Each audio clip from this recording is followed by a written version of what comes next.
सूरह बक़रा की आयत नंबर 47 से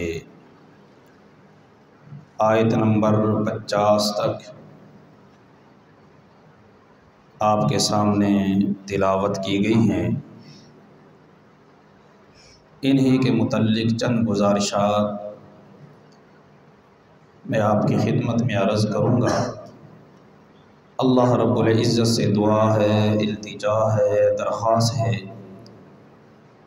कि वह रब्ब लम यज़ल क़ुरान व हदीस की रोशनी में मुझे हक़ सच कहने की तौफ़ीक़ अता फ़रमाए और हम सब को क़ुरान मजीद से ताल्लुक़ कायम करने, क़ुरान मजीद को समझ कर पढ़ने और क़ुरान मजीद की तालीमात पर अमल करने की तौफ़ीक़ अता फ़रमाए।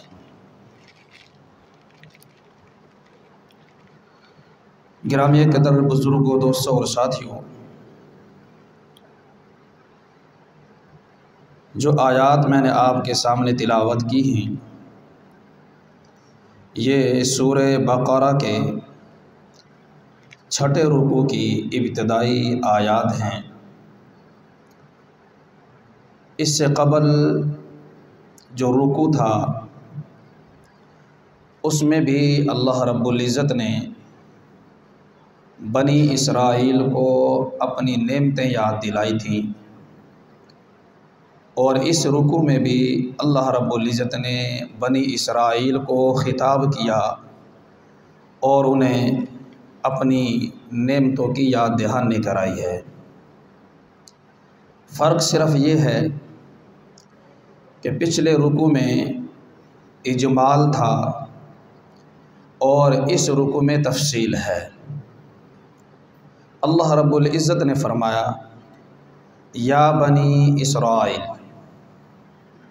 बनी का माना है औलाद और इसराइल ये दो लफ्ज़ों का मुरक्कब है, एक इसरा और दूसरा ईल। इसरा का माना है अब्द और ईल का माना है अल्लाह। ये इब्रानी ज़ुबान का लफ्ज़ है और अरबी में इसका तर्जमा बनता है अब्दुल्लाह और उर्दू में माना होगा अल्लाह का बंदा। तो बनी इसराइल का माना हुआ ए अब्दुल्लाह की औलाद। और एक रिवायत ये भी है कि इसरा का माना सफ़वतुन है और ईल का माना अल्लाह है। तो अब पूरा जुमला यूँ बनेगा, सफ़वतुल्लाह। सफ़वा का माना है पसंदीदा, चुना हुआ। तो मतलब ये हुआ कि सफ़वतुल्लाह अल्लाह का चुना हुआ बंदा, अल्लाह का पसंदीदा बंदा। ये सैयदना याक़ूब अलैहिस्सलाम का लक़ब है। सैयदना इब्राहीम अलैहिस्सलाम के दो बेटे हुए, एक का नाम इसहाक़ था और दूसरे बेटे का नाम इस्माईल है। सैयदना इसहाक़ अलैहिस्सलाम का फिर बेटा हुआ जिनका नाम है सैयदना याक़ूब अलैहिस्सलाम। फिर सैयदना याक़ूब अलैहिस्सलाम के 12 बेटे हुए। उन 12 बेटों की आगे औलाद हुई, नस्ल बढ़ी और हर बेटे का एक कुंबा कबीला और ख़ानदान बना। इस तरह उन 12 बेटों से 12 कबीले वजूद के अंदर आए, 12 ख़ानदान और 12 कबीले वजूद में आए। तो उन 12 ख़ानदानों को या उन 12 बेटों की नस्ल को या उन 12 कबीलों को बनी इसराइल कहा जाता है। तो यहाँ जो मुखातब किया गया उन्हीं बनी इसराइल को मुखातब किया गया और ये ख़िताब उन बनी इसराइल को है कि जो मदीना के अंदर यहूदी आबाद थे, नबी पाक सल्लल्लाहु अलैहि वसल्लम के ज़माने में। उन्हें फरमाया जा रहा है, या बनी इसराइल, ए बनी इसराइल, उज़कुरू निअमती अल्लती अनअमतु अलैकुम, याद करो मेरी उन नेमतों को कि जो मैंने तुम पर की। अल्लाह रब्बुल इज़्ज़त ने बनी इसराइल पर रूहानी और बातनी नेमतें भी अता फरमाई और बनी इसराइल को अल्लाह रब्बुल इज़्ज़त ने मादी नेमतें भी अता फरमाई। रूहानी नेमतें कि जिनमें अल्लाह रब्बुल इज़्ज़त ने बनी इसराइल में नबूवत का सिलसिला जारी फरमाया, उनमें अम्बिया पैदा फरमाए। चुनांचे आप देखें, आप अगर तारीख़ का मुताला करें, सीरत अम्बिया का मुताला करें, तो आपको मालूम होगा कि कई हज़ार अम्बिया अलैहिमुस्सलातु वस्सलाम वो सिर्फ़ और सिर्फ बनी इसराइल में आए हैं, और जिनमें अल्लाह के बड़े बड़े जलीलुल क़द्र पैगम्बर हैं। सैयदना इसहाक़ अलैहिस्सलाम, सैयदना याक़ूब अलैहिस्सलाम, सैयदना यूसुफ़ अलैहिस्सलाम, सैयदना सुलेमान अलैहिस्सलाम, सैयदना दाऊद अलैहिस्सलाम, सैयदना मूसा अलैहिस्सलाम, सैयदना हारून अलैहिस्सलाम, सैयदना ईसा अलैहिस्सलाम, ये वो बड़े पैगम्बर हैं कि जिनका ज़िक्र उमूमन कुरान मजीद में हमें मिलता है। और इनके अलावा कई हज़ार अम्बिया अलैहिमुस्सलातु वस्सलाम अल्लाह रब्बुल इज़्ज़त ने बनी इसराइल में पैदा फरमाए। और किसी ख़ानदान, किसी नस्ल के अंदर किसी नबी का आ जाना, ये उसके लिए बड़े फ़ख्र और सआदत की बात हुआ करती है। गुज़श्ता रुकू में जब यहाँ इन नेमतों का बयान था तो उस वक़्त मैंने ये बात अर्ज़ की थी। आज भी अगर हमारे किसी ख़ानदान में, हमारी नस्ल में कोई बंदा किसी बड़े ओहदे पे फायज़ हो जाए तो वो उस ख़ानदान के लिए बड़े फ़ख्र की बात हुआ करती है। जी हमारा फ़लाना बंदा जज लगा हुआ है, हमारा फ़लाना बंदा डीसी लगा हुआ है, हमारे फ़लाँ ख़ानदान का बंदा फ़लाँ हस्पताल के अंदर बहुत बड़ा डॉक्टर है। कोई ओहदे पे फायज़ हो जाए तो उस ओहदे का मिलना, एक फ़र्द को ओहदा मिला है, उस ओहदे की वजह से पूरा ख़ानदान उसके ऊपर फ़ख्र करता है, पूरी नस्ल उसके ऊपर फ़ख्र करती है। और ये कितने बड़े फ़ख्र और सआदत की बात होगी कि अम्बिया इसराइल, बनी इसराइल में अल्लाह ने एक नबी नहीं, दो नबी नहीं, तीन नबी नहीं, 10 नबी नहीं, 100 नबी नहीं, 1000 नहीं, कई हज़ार अम्बिया अलैहिमुस्सलातु वस्सलाम को पैदा फरमाया। और फिर अल्लाह रब्बुल इज़्ज़त की किताबों में से 4 बड़ी किताबें हैं। कितनी बड़ी किताबें हैं? 4 बड़ी किताबें हैं, तौरात, ज़बूर, इंजील और कुरान मजीद। इन 4 बड़ी किताबों में से 3 बड़ी किताबें अल्लाह ने बनी इसराइल में नाजिल फरमाई। ज़बूर दाऊद अलैहिस्सलाम पे नाजिल हुई, तौरात मूसा अलैहिस्सलाम पे नाजिल हुई, इंजील सैयदना ईसा अलैहिस्सलाम पे नाजिल हुई। तो 4 बड़ी किताबों में से 3 बड़ी किताबें अल्लाह ने बनी इसराइल में नाजिल फरमाई। तो ये भी कितने बड़ी सआदत की बात है और कितने फ़ख्र की बात है।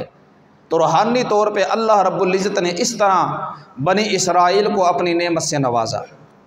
और फिर अल्लाह रब्बुल इज़्ज़त ने बनी इसराइल को मादी नेमतें भी अता फरमाई, सिर्फ़ रूहानी और बातनी नेमतें नहीं।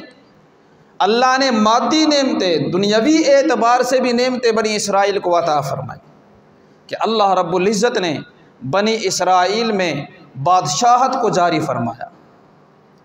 बनी इसराइल में बड़े बड़े बादशाह गुज़रे हैं, बनी इसराइल के बहुत से पैगम्बर भी बादशाह गुज़रे हैं। सैयदना यूसुफ़ अलैहिस्सलाम बादशाह गुज़रे हैं, सैयदना दाऊद अलैहिस्सलाम बादशाह हुए, सैयदना सुलेमान अलैहिस्सलाम बादशाह हुए। और फिर इनके बाद भी इनकी नस्ल में कई बादशाह आए हैं। तो अल्लाह रब्बुल इज़्ज़त ने दुनियावी एतबार से भी बादशाहत इन्हें अता फरमा के इनको एक मादी नेमत अता फरमाई। और इसके अलावा आप कुरान मजीद में पढ़ेंगे और आगे सुनेंगे कि अल्लाह रब्बुल इज़्ज़त ने किन किन नेमतों से इनको नवाजा है। तो उन्हें वो नेमतें याद दिलाई जा रही हैं। फरमाया या बनी इसराइल, ए बनी इसराइल, उज़कुरू नेमती, याद करो मेरी नेमतों को कि मैंने तुम में नबूवत का सिलसिला जारी फरमाया। ये कितनी बड़ी नेमत थी, कितने फ़ख्र की बात है।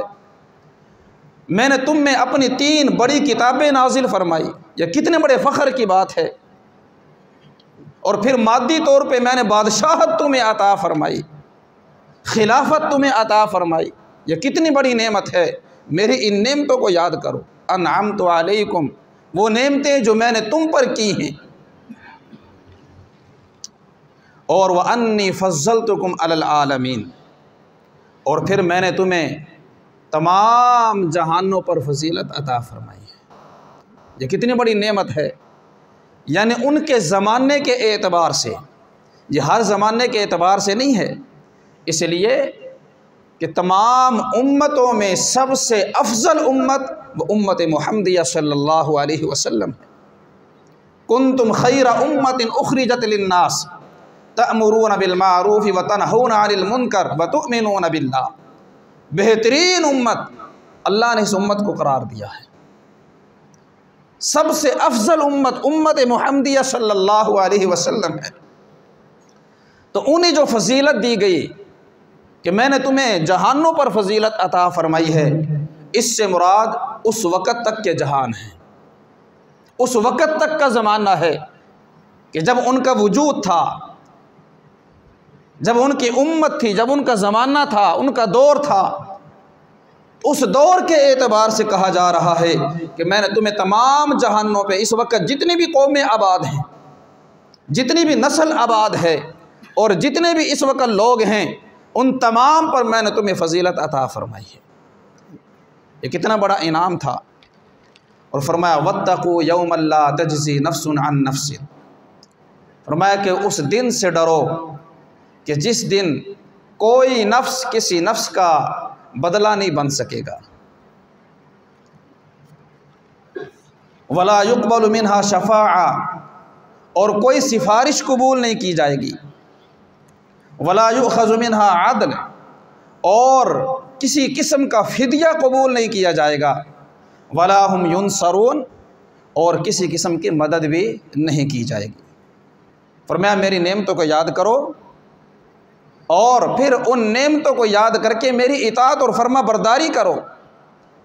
ये नबी पाक सल्लल्लाहु अलैहि वसल्लम के ज़माने के बनी इसराइल को कहा जा रहा है, इस दौर के यहूदियों को कहा जा रहा है कि देखो मैंने तुम पे कितने इनामात किए हैं, लिहाजा अब उन इनामात का जो है वो तकाज़ा ये है, मेरी उन नेमतों का तकाज़ा ये है कि तुम मेरे आखिरी पैगम्बर जनाब मुहम्मदुर रसूलुल्लाह सल्लल्लाहु अलैहि वसल्लम पे ईमान लाओ, हुजूर की इताअत और फर्मा बरदारी करो। वगरना अगर ऐसा ना हुआ तो फिर याद रखो जो दिन आने वाला है वो दिन बड़ा सख्त है, क़यामत का दिन बड़ा सख्त है। इलाहुल आलमीन ने फरमाया वत्तकू यौमन ला तजज़ी नफ्सुन अन नफ्स, डरो उस दिन से कि जिस दिन ला तजज़ी, कोई बदला नहीं होगा, कोई बदला नहीं बनेगा, नफ्सुन अन नफ्स, कोई नफ्स किसी नफ्स का कोई बदला नहीं बनेगा। दुनिया में किसी मुजरम को छुड़ाने के 4 तरीके हैं। उनमें से एक तरीका तो ये है कि आदमी किसी की ज़मानत लेता है कि मैं इसका ज़ामिन हूँ, मैं इसकी ज़मानत देता हूँ, ये कहीं नहीं भागेगा, इसकी ज़मानत मैं देता हूँ, आप इसे छोड़ दें, रिहा कर दें, मैं ज़मानत देता हूँ कि ये भागेगा नहीं, ये इलाका छोड़कर नहीं जाएगा, ये मुल्क छोड़ के नहीं जाएगा, मैं ज़ामिन बनता हूँ, और अगर ये गया तो मैं ज़िम्मेदार हूँ। तो ये शख्सी ज़मानत होती है, आदमी को अपनी ज़मानत देता है, बदले में मैं हाजिर हूँ। और बसा औकात पैसे की ज़मानत दी जाती है कि मुजरम है, उसके ऊपर कर्जा है, अब आदमी ज़मानत ले लेता है कि इसका कर्ज, ये कर्ज अदा करेगा, या आप इसको पैसे दे दें, कर्ज दे दें, उधार दे दें, मैं इसकी ज़मानत लेता हूँ, ये कहीं नहीं जाएगा, ये तुम्हारी चीज़ वापस करेगा, ये तुम्हारा पैसा वापस करेगा, तुम्हारा कर्ज अदा करेगा, मैं ज़मानत देता हूँ। अगर इसने ना दी तो ये चट्टी मैं भर दूँगा। तो ये माली ज़मानत होती है। और तीसरा तरीक़ा ये है कि आदमी सिफारिश करवाता है कि किसी तगड़े आदमी को या किसी बड़े आदमी की सिफारिश ले लेता है और उसको कहता है कि आप मेरी सिफारिश कर दें। चुनाचे वो आदमी जाता है और उसकी सिफारिश करता है कि आप मेहरबानी फरमाएं, इसकी जान छोड़ दें, इसकी सज़ा को माफ़ कर दें, इसके जुर्म को माफ़ कर दें, इसके पैसे को माफ़ कर दें, या कोई मोहलत दे दें, ढील दे दें। ये सिफारशी बन के जाते हैं और इसकी सिफारिश कर देता है। और चौथा तरीक़ा ये है कि आदमी हल्ला बोल दे, अपने ख़ानदान के ज़ोर पे, अपनी ताकत के ज़ोर पे, अफराद क़ुव्वत के ज़ोर पे आदमी लोगों को इकट्ठा करे और किसी थाने के ऊपर, किसी अदालत के ऊपर, या किसी फ़र्द के ऊपर, या किसी घर के ऊपर, या किसी ख़ानदान के ऊपर वो अपनी ताकत से हमला कर दे और अपनी ताकत के ज़रिए से अपने मुलज़म को, अपने मुजरम को छुड़ा के ले जाए। ये 4 तरीक़े हैं किसी मुजरम को छुड़ाने के लिए। या तो शख्सी ज़मानत दी जाती है, या माली ज़मानत दी जाती है, या किसी से सिफारिश करवाई जाती है, या ज़बरदस्ती किसी को छुड़ा लिया जाता है। तो अल्लाह रब्बुल इज़्ज़त ने क़यामत के दिन का जो मंज़र बयान किया है, फरमाया कि तुम्हारे दुनिया के जो 4 तरीक़े हैं इनमें से कोई तरीक़ा नहीं चलेगा। इलाहुल आलमीन ने फरमाया वत्तक़ू यौमा, डरो उस दिन से, ला तजज़ी नफ्सुन अन नफ्सिन, कोई नफ्स किसी नफ्स की ज़मानत नहीं देगा, कोई नफ्स किसी नफ्स का ज़ामिन नहीं बनेगा। और फरमाया कि ला तजज़ी नफ्सुन अन नफ्सिन शैआ वला युक़बलु मिन्हा अदल, और फरमाया कि किसी किस्म का जुर्माना वसूल नहीं किया जाएगा, कोई फ़िदिया वसूल नहीं किया जाएगा, माली ज़मानत भी कबूल नहीं की जाएगी। कोई बंदा ये कहे कि जी मैं सोना दे देता हूँ, मैं हीरे जवाहरात दे देता हूँ, दुनिया के अंदर तो जान छूट जाएगी। लेकिन फरमाया क़यामत का दिन वो दिन कि जिस दिन शख्सी ज़मानत भी कोई नहीं, जिस दिन माली ज़मानत भी कोई नहीं, कोई बंदा किसी का ज़ामीन नहीं बनेगा और कोई फ़िदिया कबूल नहीं किया जाएगा। और फरमाया एक दूसरे मकाम पे इलाहुल आलमीन ने फरमाया अगर कोई बंदा ज़मीन भर सोना भी फ़िदिये में देना चाहेगा तो उसका फ़िदिया कबूल नहीं किया जाएगा। पहली बात तो ये है कि क़यामत के दिन किसी के पास माल होगा ही नहीं, क़यामत के दिन किसी के पास रुपया पैसा होगा नहीं, किसी के पास सोना चांदी हीरे जवाहरात होंगे नहीं। तीसरे सपारे के आखिर में गालबन अल्लाह ने फरमाया कि अगर किसी के पास हुआ भी सही बिल फ़र्ज़ वल महाल, और ज़मीन भर भी हुआ और वो बदले के अंदर देना चाहे और कहे कि जान छोड़ दी जाए, फरमाया कि वो भी कबूल नहीं किया जाएगा। फरमाया वत्तक़ू, डरो उस दिन से, ला तजज़ी नफ्सुन अन नफ्स, कोई नफ्स किसी नफ्स की किफ़ायत नहीं करेगा, वला युक़बलु मिन्हा शफ़ाअतुन, और फरमाया कि किसी किस्म की कोई सिफारिश कबूल नहीं की जाएगी। कोई बंदा सिफारिश करना चाहे और सिफारिश लेके आ जाए, फरमाया किसी की सिफारिश कबूल नहीं होगी, किसी के हक़ में किसी की शफ़ाअत कबूल नहीं की जाएगी। और आयतुल कुर्सी में अल्लाह रब्बुल ने क्या फरमाया, इलाहुल आलमीन ने फरमाया मन ज़ल्लज़ी यशफ़अु इंदहु इल्ला बिइज़्नि, कौन है जो अल्लाह की बारगाह में सिफारिश कर सके। फरमाया अल्लाह की बारगाह में कोई सिफारिश नहीं होगी, किसी की सिफारिश कबूल नहीं की जाएगी किसी मुजरिम के हक़ में। ये सिर्फ नबी पाक सल्लल्लाहु अलैहि वसल्लम को खुसूसियत हासिल है और अम्बिया अलैहिमुस्सलातु वस्सलाम के बाद उलमा को ये खुसूसियत हासिल है, हुफ़्फ़ाज़ को ये खुसूसियत हासिल है, शुहदा को ये खुसूसियत हासिल है कि ख़ास तौर पे अल्लाह रब्बुल इज़्ज़त इन्हें क़यामत के दिन सिफारिश का हक़ देंगे, यानी कि इज़्ज़त अफजाई होगी। आओ आज आप सिफारिश करो, जिसके हक़ में सिफारिश करोगे तुम्हारी सिफारिश को कबूल किया जाए।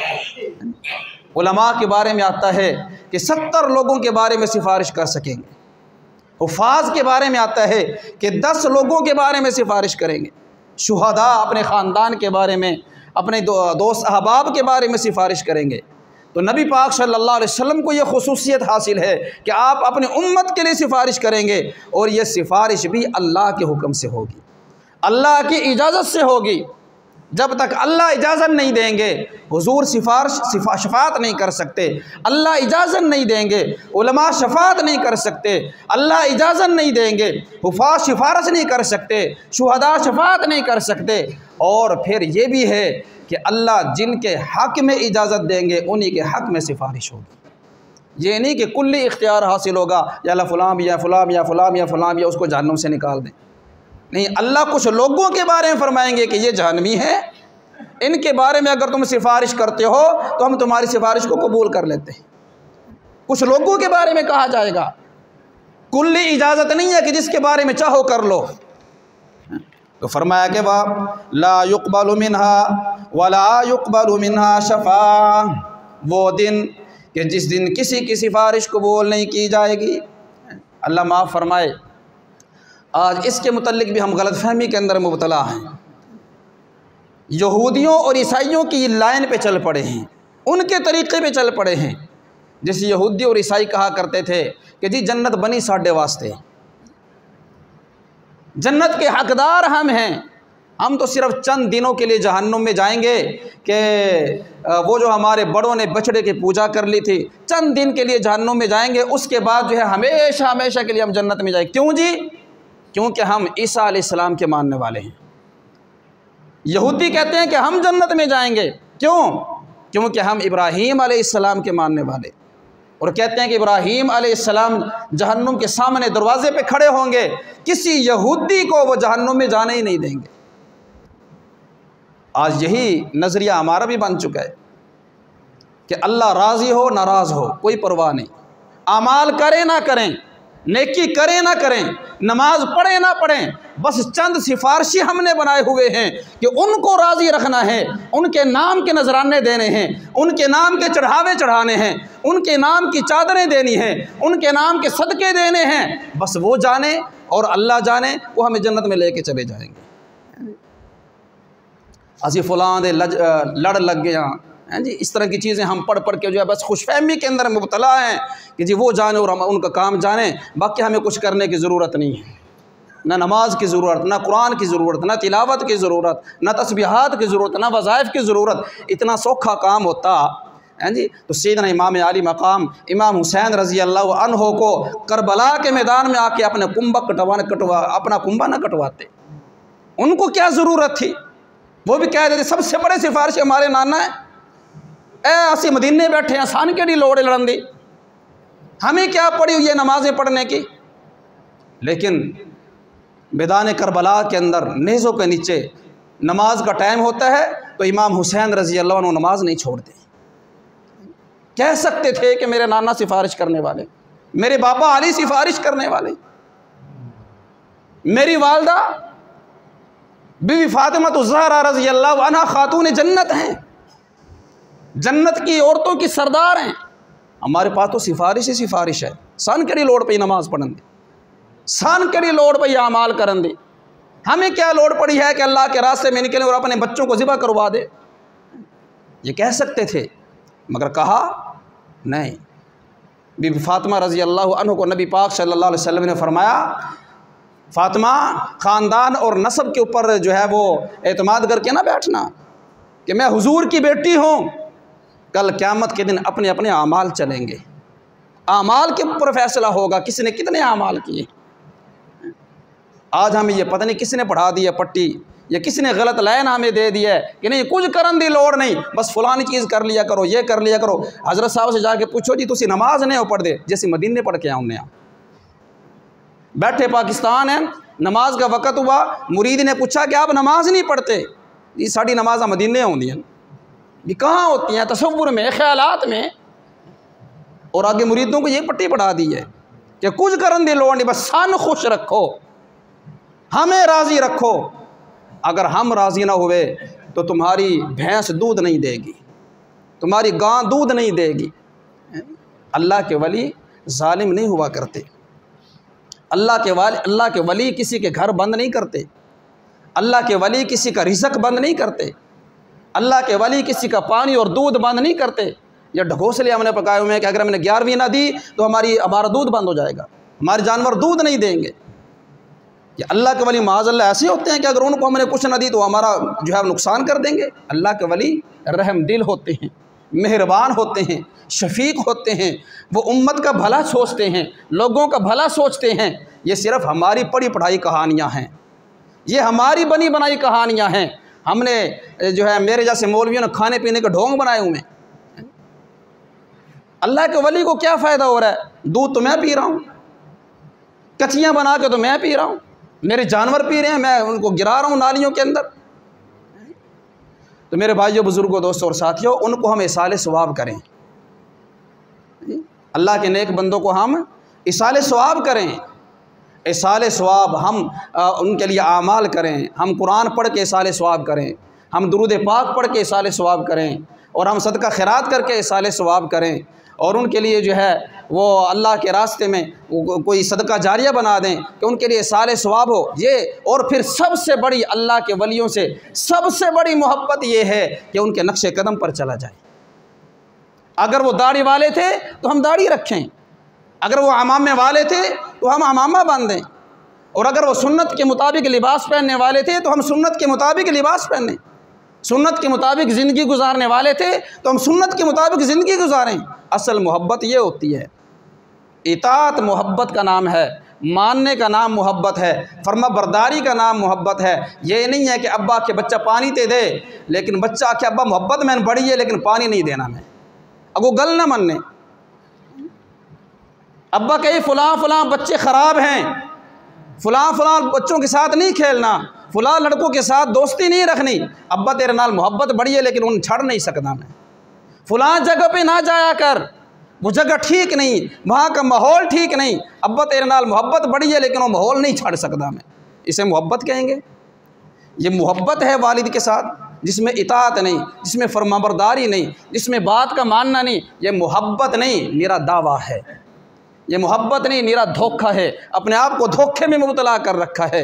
माननी एक नहीं अल्लाह वालों की, अल्लाह वालों के मानने का नाम मोहब्बत है, अल्लाह वालों की इताअत और फरमाबरदारी का नाम मोहब्बत है। तो बहरहाल आज भी कुछ लोगों ने ये सोच बना दिया है हमारी कि हमें कुछ करने की ज़रूरत नहीं। जिस तरह ईसाइयों की सोच बन गई थी हमें कुछ करने की ज़रूरत नहीं, ईसा अलैहिस्सलाम छुड़ा लेंगे हमें। यहूदियों की सोच बन गई थी हमें कुछ करने की ज़रूरत नहीं, इब्राहीम अलैहिस्सलाम हमें जहन्नुम में नहीं जाने देंगे। इसी तरीके से हमारी भी ये सोच बन गई है, कुछ करन दी लोड़ नहीं, नमाज पढ़ने की हमें ज़रूरत नहीं, कुरान पढ़ने की हमें ज़रूरत नहीं, अमाल करने की हमें ज़रूरत नहीं। बस क्या करना है जी हमारे हक़ में सिफारिश हो जाएगी। सिफारिश का हक़ अल्लाह देंगे, और जिन लोगों के मुतल्लिक सिफारिश करनी है उन लोगों के मुतल्लिक भी अल्लाह इजाज़त देंगे कि ये बंदे हैं, इनके बारे में सिफारिश कीजिए। तो बार इलाहुल आलमीन ने फरमाया वत्तकू, डरो उस दिन से, ला तजज़ी नफ्सुन अन नफ्सिन, जिस दिन कोई नफ्स किसी नफ्स का ज़ामिन नहीं बनेगा, वला युक़बलु मिनहा शफ़ाअतुन, और किसी की सिफारिश कबूल नहीं की जाएगी, वला युख़ज़ु मिनहा अदलुन, और कोई फ़िदिया वसूल नहीं किया जाएगा, वला हुम युंसरून। और चौथा तरीका दुनिया में मुजरम छुड़ाने का ये है कि हमारे पास जो है कोई सिफारिश भी कोई नहीं है, हमारे पास माल भी कोई नहीं है, तो हम जो है धड़ल्ले से हल्ला बोल कर अपने कुव्वत के ऊपर जो है वो हल्ला बोल देते हैं और अपने बंदे को छुड़ा के ले जाते हैं। इलाहुल आलमीन ने फरमाया वला हुम युंसरून, उस दिन ये भी नहीं चल सकेगा, वहाँ पे मदद ही नहीं की जाएगी। कोई बंदा कहे कि जो फ़लाँ फ़लाँ मेरे लोग मदद के लिए आ जाएंगे, मेरी जो है मेरे साथ उठ के आ जाएंगे, एक मैं लश्कर लेके आऊँगा, एक फ़ौज लेके आऊँगा, और जो मैं अफरादी कुव्वत के साथ जो अपने बंदे को जहन्नुम से छुड़ा लूँगा, और मैं क़यामत के दिन ये भी नहीं होगा। तो चारों तरीके नाकाम हैं। फिर क्या होगा? फरमाया उस दिन सिर्फ़ और सिर्फ आमाल चलेंगे, उस दिन तक़वा चलेगा, उस दिन नेक आमाल चलेंगे। जिसके पास नेक आमाल होंगे उनकी तो नजात हो जाएगी, और जिनके पास नेक आमाल नहीं है फरमाया उनके लिए बड़ा मुश्किल मामला होगा। आगे अल्लाह रब्बुल इज़्ज़त ने उन इनामात का जिक्र किया है जो इनामात अल्लाह ने बनी इसराइल पे किए थे, उनको इंशाअल्लाह आइंदा जुमे पर अर्ज़ किया जाएगा। जो कुछ बयान हुआ अल्लाह अपनी बारगाह में कबूल फरमाए। वाखिर दावाना।